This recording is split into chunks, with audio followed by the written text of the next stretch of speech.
నమస్కారం అండి. నేను మీ హేమ. అందరికీ ముందుగా అడ్వాన్స్ హ్యాపీ ఉగాది. స్పెషల్కి ఉగాది పోలేలు చేసుకుందాం. పోలేల కోసం 1/2 కిలో పప్పుకి 1/2 కిలో బెల్లం ఇలా సన్నగా తురిమి పెట్టుకోవాలండి. ఒక 2 గంటల ముందుగా నానబెట్టుకున్న శనగపప్పుని పెట్టుకుందాం. పప్పు ఉడికేలోపు పిండి నానబెట్టేసుకుందాం. 1/2 కిలో పప్పు వేసాం కాబట్టి 1/2 కిలో పిండి వేసుకోవాలి. అందులో ఒక అద్దపావు పైన ఎక్కువనే మైదా పిండి వేసుకొని కొద్దిగా గోధుమ పిండి వేసుకోవాలి. ఇట్లా జల్లెడ పట్టుకొని తడిపి పెట్టుకోవాలి. అందులో కొద్దిగా ఉప్పు వేసి కలుపుకోవాలి. ఇట్లా మెత్తగా ఉండాలి పిండి. దీంట్లోకి కొంచెం ఆయిల్ వేసుకొని 2 అవర్స్ నానబెట్టుకోవాలి. పిండి ఉడికిపోయిందండి. ఇట్లా పప్పు వేడిగా ఉన్నప్పుడే రుబ్బేసేయాలండి. ఇలా సన్నగా 1/2 కిలో పప్పుకి 1/2 కిలో బెల్లము, 1/2 కిలో పిండి కూడా తడిపి పెట్టుకున్నాం కదా. 1/2 కిలో ఇది కూడా అట్లాగే 1/2 కిలో పప్పుకి 1/2 కిలో బెల్లం వేసి ఇలా కలుపుకోవాలి.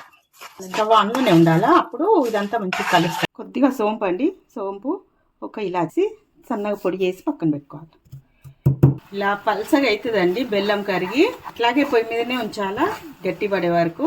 ఇలా గట్టి పడ్డ తర్వాత చూసి కొంచెం సోంపు, ఇలాచి దంచి పెట్టుకున్నాం కదా, అది పొడి వేయాలి.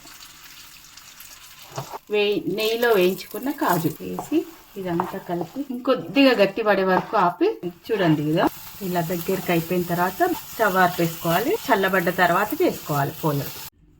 ఒక కవర్కి ఆయిల్ పెట్టుకొని పిండి ముద్ద ఎంత తీసుకున్నామో అంత పూర్ణం కూడా తీసుకోవాలి. తీసుకొని ఈ కొనాలని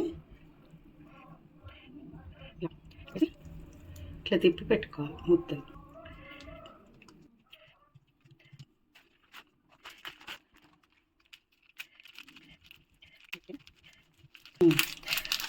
కవర్తో ఇలా అంటే చాలా సన్నగా వస్తాయి. ఇట్లా మంచిగా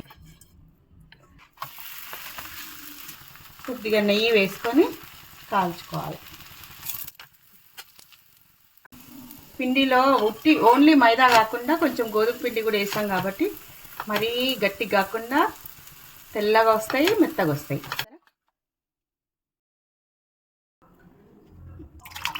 పోలేలు ఉగాది పచ్చడి రెడీ అండి. మళ్ళీ ఒకసారి ఉగాది శుభాకాంక్షలు. సరే ఎంత మెత్తగా వచ్చిందో.